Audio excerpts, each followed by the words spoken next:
If you don't like living with us, feel free to leave, Jennifer said, standing in my kitchen like she owned the place. 10 minutes later, she was screaming for the police, claiming I'd lost my mind. What she didn't expect was that I'd been recording our conversation the entire time. If you're watching this, subscribe and let me know where you're watching from. Let me tell you how I ended up packing my daughter-in-law's belongings while she called 911 on me. It started 8 months ago when my son Daniel lost his job at the accounting firm. Just temporarily, Mom, he'd said, showing up at my door with Jennifer and their 2 suitcases. Until I get back on my feet. I'm Margaret Walsh, 67 years old, and apparently naive enough to believe that temporarily meant what it used to mean. My husband Robert left me this beautiful 4-bedroom house in Maple Heights when he passed 2 years ago, along with a comfortable retirement that I'd earned through 40 years of teaching high school English. What I didn't realize was that I'd just invited 2 parasites into my home. Mom, you're being ridiculous, Daniel had said that Tuesday morning when I suggested maybe 8 months was long enough for a temporary stay. Jennifer and I contribute to this household. Contribute. That's rich. Considering they'd paid exactly $0 in rent, utilities, or groceries since moving in. Jennifer worked part-time at a salon and spent most of her income on designer coffee and online shopping. Daniel had supposedly been job hunting, though his hunting grounds seemed to be limited to the couch and my refrigerator. We do the dishes sometimes, Jennifer added, not looking up from her phone where she was scrolling through vacation photos from the trip to Cancun they'd taken with my credit card, without asking. How generous of you, I said. Even I could hear the acid in my voice. That's when Jennifer looked up, her eyes cold as winter. Margaret, if you don't like living with us, you're free to leave any time. The audacity took my breath away. In my own house, my own kitchen, standing next to the refrigerator I'd bought and paid for, eating food I'd purchased with my pension. Excuse me? I said quietly. You heard me. Nobody's forcing you to stay here if we're such a burden. Daniel shifted uncomfortably, but said nothing. My own son, watching his wife kick his mother out of her own home. That's when something snapped inside me. The old Margaret would have apologized, maybe even started packing her own bags. But this Margaret had been pushed too far. You know what, Jennifer? You're absolutely right. I walked upstairs to the guest room where they'd been sleeping and pulled their largest suitcase from the closet. Jennifer followed me, probably expecting to see me fold my clothes into it. Instead, I started tossing her things inside. Her expensive workout clothes that had never seen a gym, the jewelry she'd bought with money they didn't have, the designer handbags cluttering my dresser. What are you doing? She shrieked. Packing, I said calmly, adding Daniel's collection of gaming equipment to the pile. Isn't this what you wanted? Not our stuff. Your stuff! I paused, holding one of her ridiculously overpriced sweaters. Oh, honey, I'm not the one who needs to leave. This is my house. My name is on the deed. Her face went white, then red, then purple. She pulled out her phone and started dialing frantically. Yes, I need police and an ambulance, she said, her voice suddenly shaky and tearful. My mother-in-law is having some kind of breakdown. She's acting completely erratic, and I'm scared for everyone's safety. Mother-in-law? Since when was I family? She's threatening us and packing our belongings. I think she might be having a psychotic episode. I kept packing, amazed at how calm I felt. Let her call whoever she wanted. This was still my house. What I didn't know was that Jennifer had been planning this moment for months. 7 minutes after Jennifer's dramatic phone call, my doorbell rang. Through the window, I could see 2 police officers and a paramedic standing on my porch. Behind them was a black sedan I didn't recognize. Mrs. Walsh? The older officer was polite but cautious. We received a call about a disturbance. Please come in, I said, stepping aside, though I'm not sure what disturbance they're referring to. Jennifer appeared at the top of the stairs, her face streaked with what looked like genuine tears. Officers, thank God you're here. She just started throwing our things around, shouting about how we don't belong here. I've never seen her like this. The younger officer looked between us. Ma'am, is this your residence? Yes, it is. I've lived here for 32 years. And you, miss? I'm Jennifer Walsh, Daniel's wife. Daniel is Margaret's son. We've been staying here to help take care of her since her husband died. Help take care of me? I almost laughed. The woman who couldn't remember to flush the toilet was taking care of me? Mrs. Walsh, the older officer said gently, your daughter-in-law says you were packing their belongings and asked them to leave. Can you tell us what happened? Certainly. Jennifer told me that if I didn't like living with them, I was free to leave. Since this is my house, I suggested they might be the ones who should leave instead. The paramedic stepped forward. He was young, probably fresh out of training. Mrs. Walsh, I'm going to ask you a few questions, just to make sure you're feeling okay. Can you tell me what day it is? Tuesday, October 15th. It's 2:30 in the afternoon, and I'm feeling perfectly fine, thank you. Do you know who the president is? I rattled off the current political information, my address, my social security number, and even recited the opening lines of Hamlet for good measure. The paramedic looked confused. She seems completely lucid, he said to the officers. That's when the man from the black sedan appeared. He was tall, silver-haired, and wore an expensive suit that screamed private practice. Officers, I'm Dr. Bradley Cooper. I'm a psychiatrist, and Mrs. Walsh has been one of my patients. I stared at him. I beg your pardon? I've never seen you before in my life. Margaret, Dr. Cooper said in that condescending tone medical professionals use on difficult elderly patients. You came to see me last month about your memory issues and paranoid thoughts about your family. That's impossible. I don't have memory issues, and I certainly don't have paranoid thoughts. Jennifer descended the stairs slowly, her tears flowing freely now. Mom, you don't remember? You've been so confused lately. Last week you accused Daniel and me of stealing your credit cards. Because you did steal my credit cards. The words came out louder than I intended, and I saw the officers exchange glances. Dr. Cooper nodded sagely. This kind of angry denial is very common with dementia patients. They often accuse family members of theft or conspiracy. I do not have dementia. Mrs. Walsh, the older officer said carefully, would you mind if we took a look around? Just to make sure everything's okay? Of course. I led them through my pristine house. The living room where Jennifer's magazines were scattered across my coffee table, the kitchen where their dirty dishes sat in my sink, my home office where Daniel had been using my computer to play online poker. In the guest room, their belongings were indeed scattered across the floor where I'd been packing them. To someone who didn't know the context, it might have looked like the actions of someone having a breakdown. Dr. Cooper examined the scene with theatrical concern. Margaret, can you explain why you were packing these items? Because Jennifer told me if I didn't like living with them, I could leave. I was simply taking her advice and helping them pack. But these aren't your belongings to pack, he said gently. They're in my house. They've been here 8 months without paying rent. Jennifer sobbed louder. She's been getting more and more agitated about money. Yesterday, she accused us of not contributing, even though we pay for groceries all the time. I wanted to ask her to produce a single receipt, but something in Dr. Cooper's eyes warned me that anything I said would be used as evidence of my deteriorating mental state. The realization hit me like a physical blow. This wasn't a spontaneous breakdown response. This was planned. Mrs. Walsh, we'd like you to come with us to the hospital, Dr. Cooper said, his voice dripping with false compassion. Just for observation, a few tests to make sure you're okay. And if I refuse? Well, the older officer interjected, we can't force you, but Dr. Cooper here has some concerns about your mental state. I looked around my living room at the assembled cast of my apparent breakdown. Jennifer clutching tissues, Daniel hovering uselessly in the background, 2 cops who clearly wanted to be anywhere else, a paramedic checking his watch, and a psychiatrist I'd never met claiming to be my doctor. You know what? I'll go to the hospital, but I want to call my attorney first. Margaret, Jennifer said quickly, you don't need an attorney. We're family. We just want you to get better. Family. Right. The same family that had been living in my house rent-free while telling me I could leave if I didn't like it. I picked up my phone and dialed Margaret Chen, my lawyer who'd handled Robert's estate. She answered on the second ring. Margaret, it's Maggie Walsh. I need you to meet me at Maple Heights General. Apparently I'm having a psychiatric evaluation.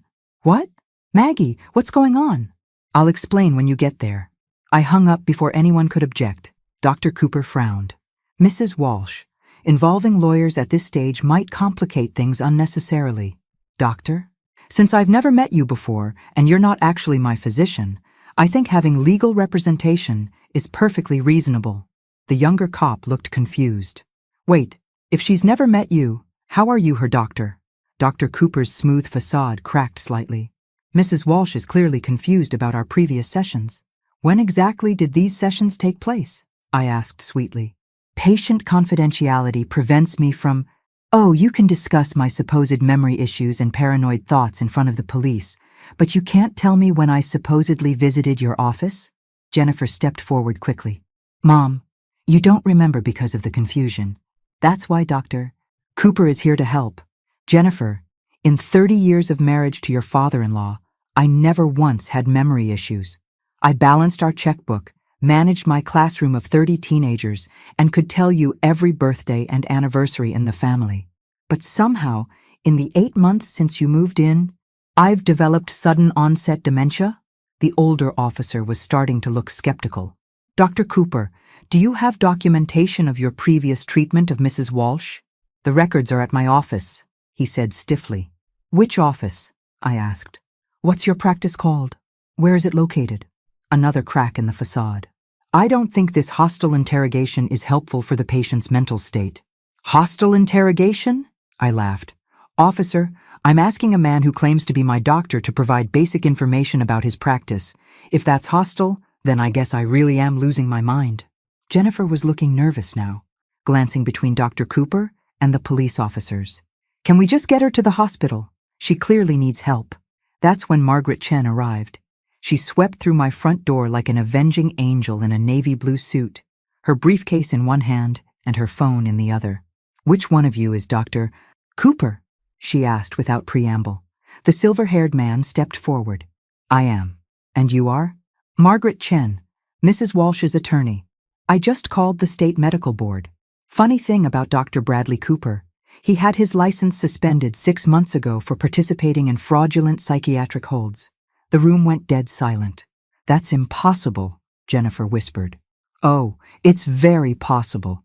Dr. Cooper here has quite the reputation for helping families commit elderly relatives against their will, usually for a substantial fee.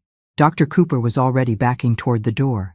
There's been some misunderstanding. The only misunderstanding, Margaret Chen said coldly, is thinking you could run this scam in my client's house. As the fake doctor fled and the police officers started asking Jennifer very pointed questions, I realized this was just the beginning. The next morning, I sat in Margaret Chen's office drinking coffee from real china cups while she spread documents across her mahogany desk. After the police had taken statements and Dr. Cooper had vanished into the night, Jennifer and Daniel had retreated to the guest room, presumably to plan their next move. How long has this been building? Margaret asked, adjusting her reading glasses. 8 months officially, though I think Jennifer's been sizing up my house since the day she met Daniel. I took a sip of coffee. She always had an opinion about how I could better utilize my space. Margaret nodded. The fake psychiatric hold is a sophisticated scam. Dr. Cooper, his real name is Brian Kellerman, by the way, has been running this operation in 3 different states. How does it work? Family member calls claiming elderly relative is having a breakdown. Kellerman arrives, poses as the person's doctor, convinces police the person needs emergency psychiatric hold. Once the person is committed, the family has 72 hours to initiate guardianship proceedings. The implications hit me like ice water. They were trying to have me declared incompetent. Exactly. Your daughter-in-law would become your legal guardian with control over your assets, your house, your medical decisions. Everything. I thought about Jennifer's confident demeanor yesterday. The way she'd seemed so prepared with her tears and her story about my memory issues. This wasn't spontaneous. She's been planning this. Margaret pulled out another file. I did some research on Jennifer Walsh last night. Fascinating woman. Before she married your son, she was Jennifer Parker, then Jennifer Martinez, then Jennifer Thompson. 3 marriages, 3 elderly spouses. Her first husband was 72. Left her his condo in Florida when he died of a sudden heart attack. Second husband was 68, left her his investment portfolio after a convenient fall down the stairs. Third husband was 75, signed over his assets to her just weeks before he was found dead in his pool. My hands were shaking. And now she's married to my son, who's 42 and completely healthy, but his mother— Margaret let the sentence hang. His mother is 67, with a paid-off house and a substantial retirement account. Bingo. Daniel might not even know what Jennifer's really planning. Some of these women are very skilled at manipulation. I stood up and walked to Margaret's window, looking out at the busy street below. Normal people going about their normal lives, unaware that predators like Jennifer existed. What do? First, we document everything. I want you to install security cameras in your house today. Record every conversation, every interaction. Second, we contact the other jurisdictions where Jennifer operated. Build a pattern of behavior. And third, Margaret smiled grimly. Third, we give Jennifer Walsh exactly what she deserves. That afternoon, I returned home to find Jennifer in my kitchen making herself a sandwich. She looked up when I entered, her expression carefully neutral. How are you feeling today? Mom? Mom. She'd never called me that before yesterday. I'm feeling quite well, thank you. Although I am curious about something. What's that? She was being so careful, so concerned. The perfect daughter-in-law tending to her confused mother-in-law. I was wondering about your previous marriages. Jennifer's hand froze halfway to the mustard jar. My what? Your previous husbands. I met the most interesting police detective today. He had some fascinating stories about recent widow Jennifer Parker, Jennifer Martinez, and Jennifer Thompson. The color drained from her face. I don't know what you're talking about. Of course you don't. I opened my purse and pulled out the small recording device Margaret had given me. Just like you don't know Dr. Cooper's real name is Brian Kellerman, and he's a convicted fraud. Jennifer stared at the device like it was a snake. You can't record me without my permission. Actually, in a one-party consent state like ours, I can record any conversation I'm participating in, especially in my own house. She was backing toward the door now, her mask of concern completely gone. Daniel! My son appeared from the living room, remote control still in his hand. What's wrong? Your mother is recording us. She's completely paranoid. Daniel looked confused. Mom, why are you recording Jennifer? Because your wife has been married 3 times before you, and all 3 of her previous husbands are dead. The remote control clattered to the floor. Daniel stood frozen in my living room, staring at Jennifer like he'd never seen her before. That's not true, he said finally, but his voice lacked conviction. Show him the documents, Margaret, I said into my phone, which was connected to a conference call with my attorney. Margaret's voice came through the speaker clearly. Daniel, I'm emailing you the death certificates and marriage licenses right now. Your wife was married to Robert Parker in 2018. He died 6 months later. Then to Carlos Martinez in 2019. He died 8 months after the wedding. Then to William Thompson in 2021. Dead in 4 months. Jennifer finally found her voice. Those were coincidences. I can't help it if I attracted older men who had health problems. Older men, I repeated. Robert Parker was 72. Carlos Martinez was 68. William Thompson was 75. And now you're married to my 42-year-old son. That's quite a pattern, Jennifer. Daniel was scrolling through his phone, reading the documents Margaret had sent. His face grew paler with each swipe. Jennifer, he said quietly, you told me you'd only been married once before. To a man who died in a car accident. I didn't want you to think I was unlucky in love, she said, trying to recapture her sweet, vulnerable tone. People judge widows, especially young widows. Young? Jennifer was 39 years old and looked every day of it under her carefully applied makeup. What about Dr. Cooper? Daniel asked. The man who was here yesterday claiming to be Mom's psychiatrist? Jennifer's eyes darted between us. I don't know anything about him. The police must have called him. Margaret's voice cut through the speaker. Actually, Jennifer, we have phone records showing 3 calls from your cell phone to Brian Kellerman's number over the past 2 weeks. The longest call was 47 minutes. That's impossible. Would you like me to read you the exact times and durations? Jennifer was backing toward the staircase now. Daniel, you have to believe me. Your mother is trying to turn you against me. Turn him against you? I laughed. Jennifer, you tried to have me committed to a psychiatric facility yesterday. You called a fake doctor to my house and told the police I was having a breakdown. I don't need to turn anyone against you. You're doing a fine job of that yourself. Daniel was staring at his phone screen. Jennifer, this says Robert Parker changed his will 2 weeks before he died. He left everything to you instead of his children. He loved me. His children were horrible to him. And Carlos Martinez signed over power of attorney to you the day before he fell down the stairs. He was getting forgetful. I was helping him manage his affairs.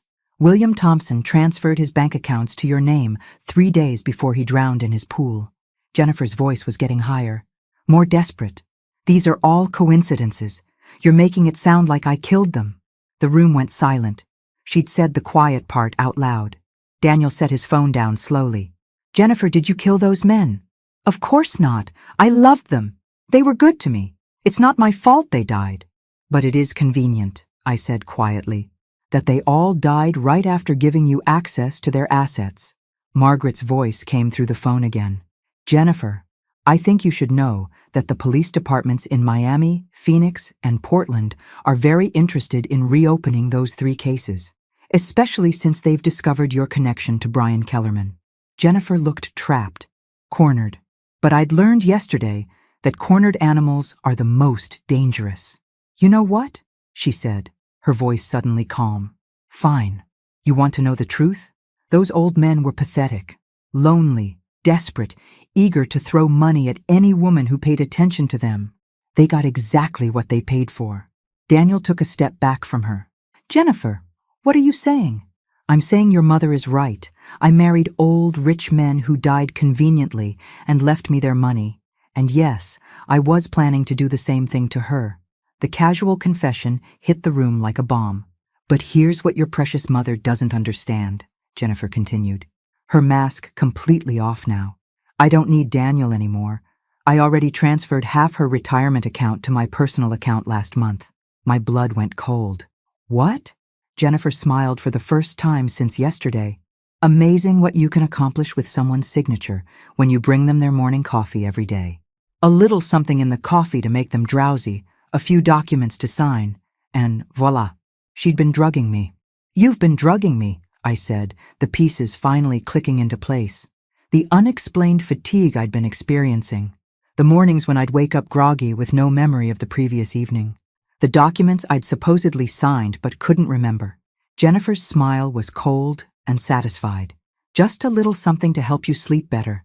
You seemed so stressed about having house guests. Daniel was backing away from her, horror written across his face. Jennifer, you drugged my mother? Oh, don't act so shocked, Danny. You were happy enough to spend the money I transferred from her accounts. That vacation to Cancun, the new gaming equipment, the designer clothes I bought you. Where did you think the money was coming from? I thought you were working. I thought your salon job paid minimum wage plus tips. Really, Daniel, you're even more naive than your mother. Margaret's voice crackled through the phone speaker. Jennifer, I need you to know that this entire conversation is being recorded. And as of 10 minutes ago, the FBI has frozen all bank accounts associated with your social security number. Jennifer's confidence faltered. You can't do that. Actually, when someone is suspected of serial elder fraud across multiple states, the federal government can do quite a lot. In fact, Agent Sarah Mitchell should be arriving at the house any moment now. As if on cue, the doorbell rang. Through the window, I could see black SUVs lining my street. You set me up, Jennifer whispered. No, I said, standing up straighter than I had in months. I protected myself. There's a difference. The FBI agents were professional and efficient. Agent Mitchell, a woman about my age with steel gray hair and kind eyes, took Jennifer into custody while explaining her rights. The irony wasn't lost on me that Jennifer was being read the same rights she'd tried to strip away from me. Mrs. Walsh, Agent Mitchell said after Jennifer had been taken away, we're going to need you to come to the field office tomorrow to give a full statement. But I want you to know how brave you were to come forward. I didn't come forward. I was just trying to keep them from kicking me out of my own house. Agent Mitchell smiled. Sometimes the bravest thing we do is simply refuse to be victims. After the agents left, Daniel and I sat in my living room in awkward silence. He looked older somehow, smaller. The man who'd watched his wife insult me in my own kitchen was gone, replaced by someone who was clearly questioning everything he thought he knew about his life. Mom, he said finally, I didn't know about any of it. I swear to you, I had no idea what Jennifer was doing. I studied his face, looking for the truth. But you knew she was disrespectful to me. You heard her tell me to leave my own house. And you said nothing. He nodded miserably. You're right. I was weak. I was so grateful that someone wanted to be with me after I lost my job. I didn't want to rock the boat. And now? Now I realize I chose a woman who was planning to murder my mother over the son who let her get away with it. He looked up at me with tears in his eyes. Can you ever forgive me? I reached over and took his hand. Daniel, you're my son. I love you, but you need to understand that respect isn't optional. Not in my house, not in my life. I understand. And Mom, I'm going to find my own place. You deserve to have your house back. I squeezed his hand. One thing at a time.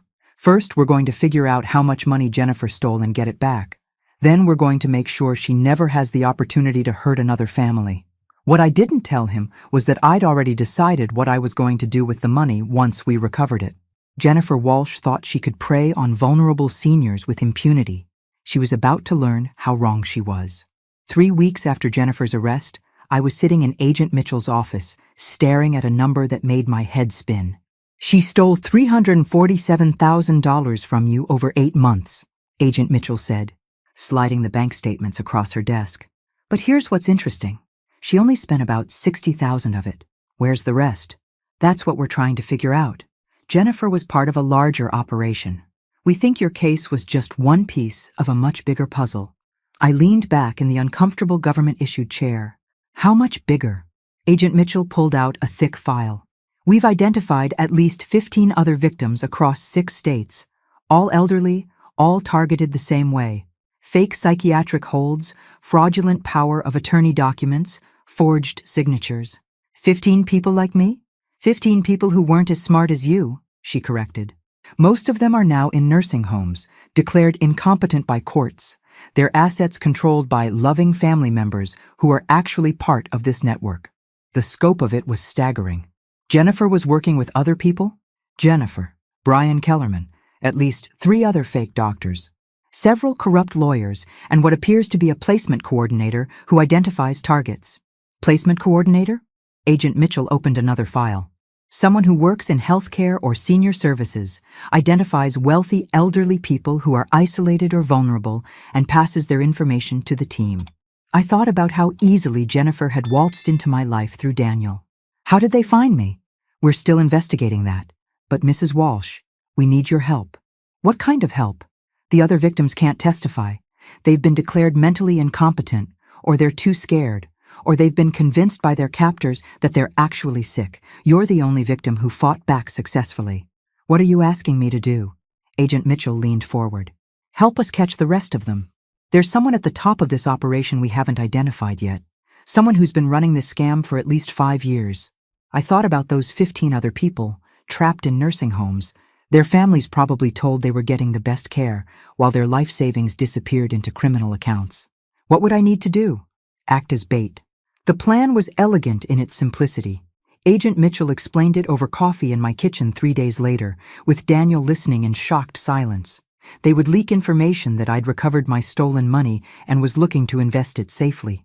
They'd monitor the phones and digital communications of everyone in Jennifer's network who hadn't been arrested yet.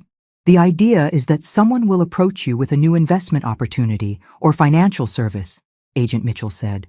Someone trustworthy, probably recommended by a friend or through your church or community center. And then we see how deep this rabbit hole goes. Daniel shook his head. Mom, this sounds dangerous. What if something goes wrong? I patted his hand. Honey, something already went wrong. Your wife tried to have me committed and steal my life savings. At this point, danger is relative. Agent Mitchell smiled. Mrs. Walsh will be completely protected. We'll have agents nearby at all times, and she'll be wearing recording equipment. Plus, we think the approach will be subtle at first. These people are patient. They were right about that. It took exactly 6 days. I was at the grocery store Thursday morning when a woman approached me in the cereal aisle. She was about my age, well-dressed, with the kind of professional appearance that screamed trustworthy. Excuse me, she said with a warm smile. Aren't you Margaret Walsh? I'm Helen Curtis. I think our daughters went to high school together. I didn't recognize her, but I smiled politely. Nice to meet you, Helen. I hate to bother you, but I couldn't help overhearing you talking to the pharmacist about managing your retirement funds. I just went through something similar after my husband passed. My radar immediately went up. I hadn't been talking to the pharmacist about my finances. Oh? Yes, and I found the most wonderful financial advisor. He specializes in helping widows protect their assets from family members who might take advantage. There it was, the hook, delivered with perfect timing and false sympathy. That's very kind of you to mention, I said carefully. Helen handed me a business card. His name is Robert Davidson. He's helped so many of us ladies in similar situations. Very discreet, very professional. After she walked away, I immediately texted Agent Mitchell the details. Her response came back quickly. Perfect.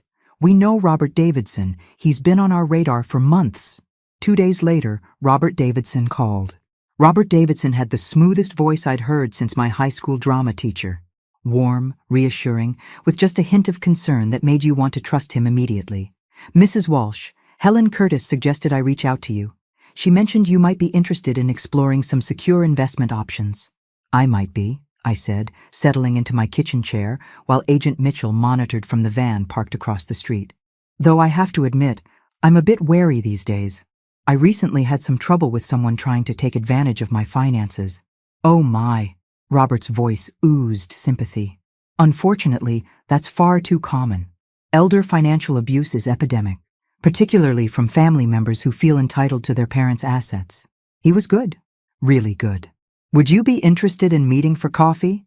I have an office in downtown Maple Heights, very comfortable, very private. I specialize in helping seniors protect their wealth from predatory family members. We arranged to meet the following Tuesday at his office. Agent Mitchell briefed me thoroughly beforehand. Robert Davidson is sophisticated, she warned. He's been doing this for at least 3 years. His approach is usually a legitimate-seeming investment that requires signing over temporary power of attorney for processing purposes. And then you disappear into the system. Fake medical emergency, fake psychiatric evaluation, fake diagnosis of incompetence. By the time your real family figures out what happened, your assets are gone and you're in a locked facility somewhere. How many people has he done this to? We think at least 20. But Mrs. Walsh, this meeting is our chance to get him on tape discussing the scam. Robert Davidson's office was everything you'd expect from a legitimate financial advisor. Expensive furniture, diplomas on the walls, family photos on his desk. If I hadn't known what I was looking for, I would have trusted him completely. Mrs. Walsh, thank you so much for coming in. Helen Curtis spoke very highly of you. He was younger than I'd expected, maybe 55, with silver hair and grandfatherly eyes behind wire-rimmed glasses. The kind of man you'd trust to walk your dog or help you change a tire. Helen seems lovely, I said, taking the seat across from his desk. She's one of my success stories, actually. When we first met, her stepchildren were trying to have her declared incompetent so they could access her late husband's estate. Now her assets are completely protected. How did you manage that? Robert leaned forward conspiratorially. Between you and me, Margaret. May I call you Margaret? There are legal strategies available to seniors that most people don't know about. Ways to protect your assets that go beyond simple trusts or wills. Such as? Well, there's a process where we can temporarily transfer your assets into a protective holding account while we establish what's called a senior asset shield. It's completely legal, but it has to be done correctly. Temporarily transfer my assets? Just while the paperwork is processed. Usually takes about 2 weeks. During that time, your money is completely safe from any family members who might try to claim you're incompetent or unable to manage your affairs. I pretended to consider this. That sounds complicated. Not at all. I handle everything. You just sign a few documents giving me temporary authority to move your funds, and I take care of the rest. Helen went through the exact same process. And where exactly are my assets transferred to during this process? Robert's smile never wavered. A secure holding account managed by my firm. Fully insured, completely safe. You'll get statements showing exactly where every penny is. I see. And what happens if something were to happen to me during those 2 weeks? If I had a medical emergency or something? Well, that's the beauty of the system. If you become incapacitated for any reason, the protective hold remains in place until you're able to manage your affairs again. Your family can't touch the money. Predatory relatives can't manipulate you into bad decisions. It's foolproof. I bet it was foolproof. For him. Robert, I have to ask. This all sounds almost too good to be true. How do I know this isn't some kind of scam? His expression shifted to one of hurt surprise. Margaret, I understand your concern. After what you've been through with your family situation, of course you're suspicious. But I've been helping seniors protect their assets for over a decade. I can provide references, testimonials, whatever you need to feel comfortable. I'd like to think about it. Of course, but Margaret, I have to tell you, based on what Helen mentioned about your recent troubles, time might be of the essence. If your family is already trying to challenge your competency, every day we wait gives them more opportunity to build a case against you. The perfect pressure tactic. Create urgency based on manufactured fear. How quickly could we do this if I decided to move forward? I could have the paperwork ready by tomorrow. The whole process could be completed by Friday. 4 days to steal my life savings and disappear me into the system. I'll call you tomorrow with my decision, I said, standing to leave. As I shook his hand goodbye, Robert Davidson smiled warmly. Margaret, you're doing the right thing by being cautious. It shows you're exactly the kind of intelligent, careful person who deserves to have her assets protected. Walking to my car, I felt sick. This man was so convincing, so professional, so perfectly calibrated to exploit the fears of elderly people who'd already been victimized. But I also felt something else. Fury. Agent Mitchell was waiting in my kitchen when I got home from the meeting, along with 2 other agents I hadn't met before. The recording equipment had captured every word of my conversation with Robert Davidson. Outstanding work, Mrs. Walsh, Agent Mitchell said, pulling up the audio files on her laptop. He laid out the entire scam in detail. How many people do you think he's done this to? I asked, pouring coffee for everyone. Based on what we've learned from Jennifer's records, we think Robert Davidson is the placement coordinator for this entire operation. He identifies the targets, gains their trust, gets them to sign over power of attorney, then hands them off to the medical team. One of the new agents, a young man who looked like he should still be in college, leaned forward. Mrs. Walsh, we think Davidson has been running this operation for at least 5 years. The money from all the victims gets funneled through his investment firm to accounts in the Cayman Islands. How much money are we talking about? Conservatively, about $12 million. I set my coffee cup down hard. $12 million stolen from elderly people? Minimum. And that's just from the cases we know about. Agent Mitchell pulled out another file. Mrs. Walsh, we want to move forward with the operation, but we need you to understand the risks. If Davidson suspects anything, if we move too fast, he could disappear. We might never catch him. What do you need me to do? Call him tomorrow and agree to the asset protection plan.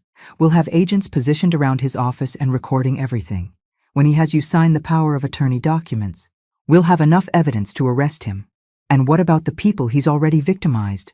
The ones in nursing homes. Once we arrest Davidson and get access to his records, we can start the process of getting them released and their money returned. But it's going to take time. Some of them have been in the system for years. That night, I couldn't sleep. I kept thinking about Helen Curtis, who had approached me so smoothly in the grocery store. Was she a victim who'd been turned into a recruiter? Or was she part of the operation from the beginning? I also thought about the 15 people Agent Mitchell had mentioned. 15 seniors sitting in nursing homes right now, probably being told by staff that their families didn't want to see them anymore, that they were too sick to manage their own affairs. 15 people who had no idea that their life savings had been stolen while they were being slowly drugged into compliance. At 3 a.m, I got up and made a list of questions I wanted to ask Robert Davidson. If I was going to help bring down this operation, I was going to do it right. The next day, I called Davidson's office. Margaret, I was hoping to hear from you. Have you made a decision about the asset protection plan? I have. I'd like to move forward. Wonderful. Can you come in this afternoon? I've already prepared all the necessary documents. Actually, Robert, I was wondering if we could meet somewhere more private. Your office felt a bit formal yesterday. Is there somewhere quieter we could go? There was a pause. Where did you have in mind? What about my house? I'd feel more comfortable reviewing financial documents in my own home. Another pause. Longer this time. I suppose that would be acceptable. Would 3 o'clock work for you? Perfect. After I hung up, I called Agent Mitchell. He's coming to my house this afternoon. Even better. We can wire the entire house for sound and video. Mrs. Walsh, by the end of today, we should have enough evidence to take down the entire network. At 2:45 that afternoon, I was sitting in my living room watching through the window as Robert Davidson pulled into my driveway. He carried a leather briefcase and looked exactly like what he was pretending to be. A trustworthy financial advisor making a house call to help an elderly client. What he didn't know was that FBI agents were positioned in 3 houses on my street, that my entire house was wired for audio and video, and that the little old lady he was planning to victimize had already figured out his game. I opened the door with my best grateful widow smile. Robert, thank you so much for coming to my house. This feels much more comfortable. Of course, Margaret, I want you to feel completely at ease with this process. As I led him into my living room, I wondered how many other elderly people had heard those exact words just before signing away their freedom. But today was going to be different. Today, Robert Davidson was going to get a taste of his own medicine. Robert Davidson spread the documents across my coffee table with the practiced efficiency of someone who'd done this many times before. Powers of attorney, asset transfer forms, medical directives, everything needed to steal a life. Now, Margaret, I want you to understand exactly what each of these documents does, he said, his voice warm and reassuring. This first one gives me temporary authority to move your assets into the protective holding account. I picked up the power of attorney document and pretended to read it carefully. Robert, this language is quite broad. It says you have authority over all my financial and medical decisions. Only temporarily, and only for your protection. Once the asset shield is in place, the power of attorney becomes inactive. And when exactly does it become inactive? He hesitated for just a moment. Once I determine that your assets are fully protected from any potential threats. I see. And who determines when that is? Well, I do, based on my professional assessment of your situation. I set the document down. So essentially, you decide when to give me back control of my own money. Robert's smile flickered slightly. Margaret, I understand your concern, but you have to trust the process. This is exactly how we protected Helen Curtis's assets.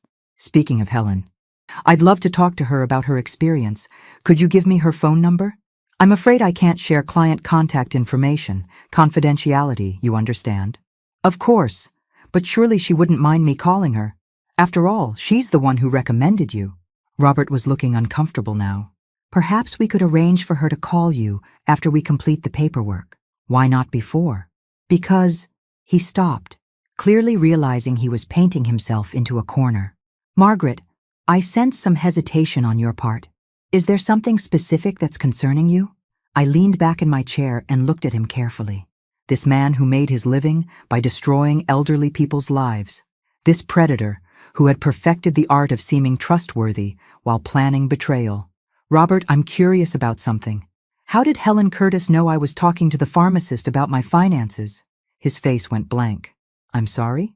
When she approached me at the grocery store, she said she overheard me discussing retirement funds with the pharmacist, but I never had that conversation. Perhaps you forgot. Robert, I'm 67 years old, not 97. My memory is perfect. So how did Helen know to approach me? The friendly mask was slipping now. Margaret, I think you're overthinking this. Am I? Because I'm also curious about something else. You said you've been helping seniors for over a decade, but your business license was only filed 3 years ago. Robert started gathering up the documents. I think perhaps this isn't the right time for you to make these kinds of financial decisions. Actually, I think this is the perfect time. I stood up and walked to my window. Robert, do you see that van parked across the street? He turned to look, and I saw his face go pale.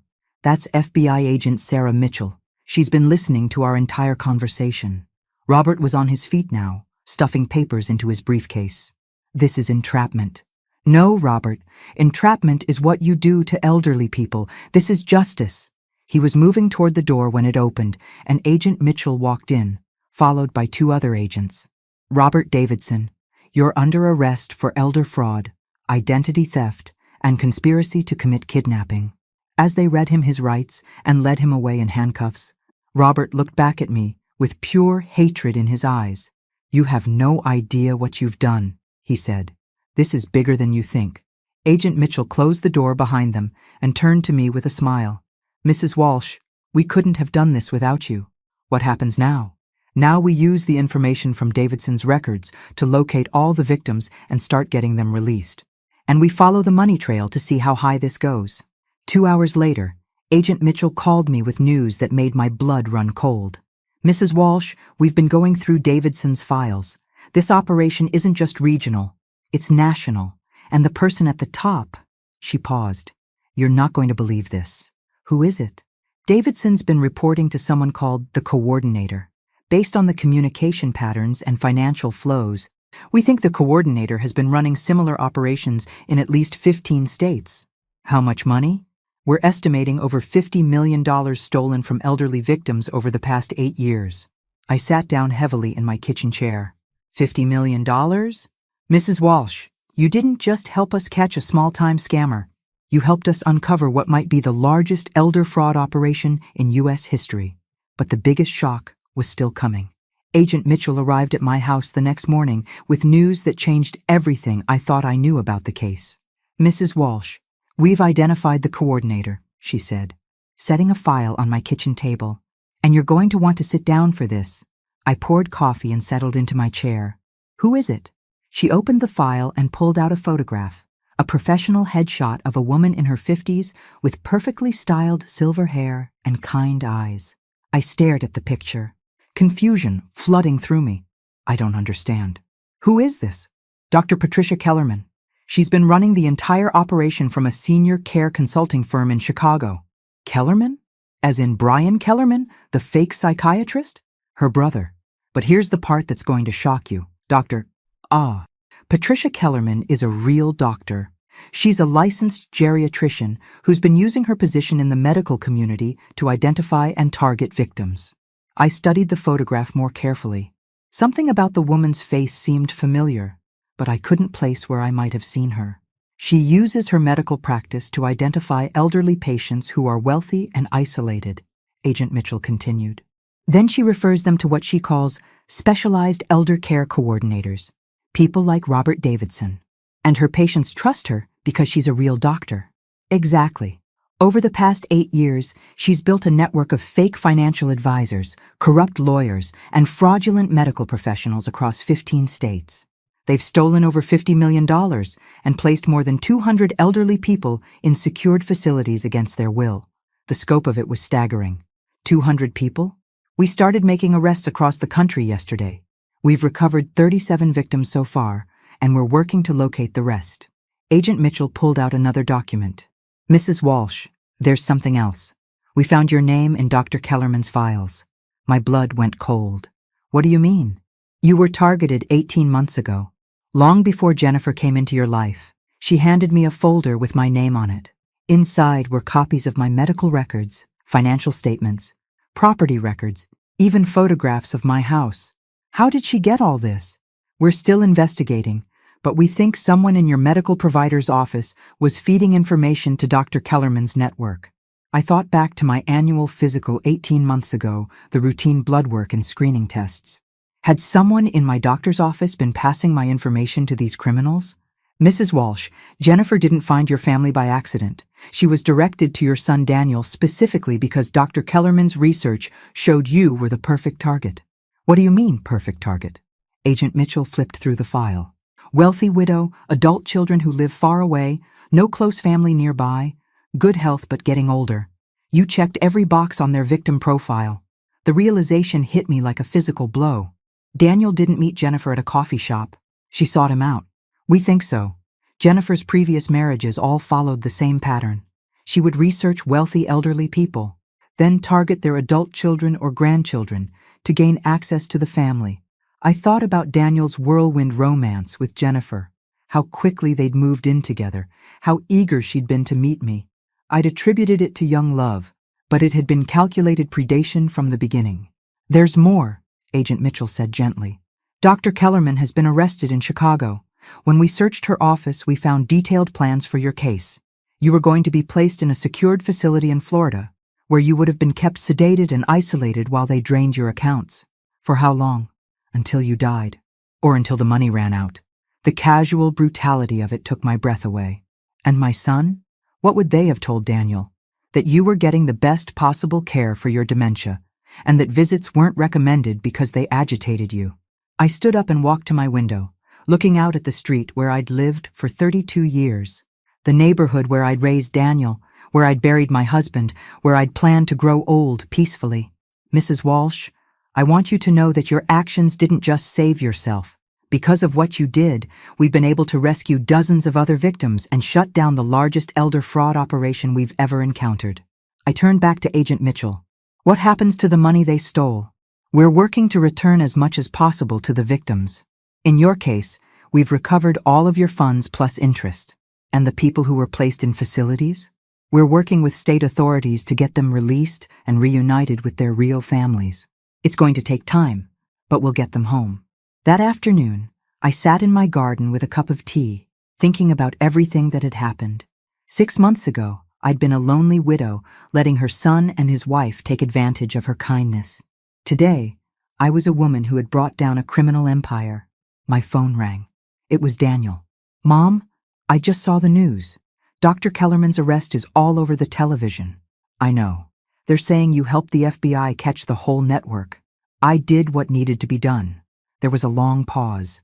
Mom, I'm so proud of you, and I'm so sorry for everything Jennifer put you through. For everything I let her put you through. Daniel, you were a victim too.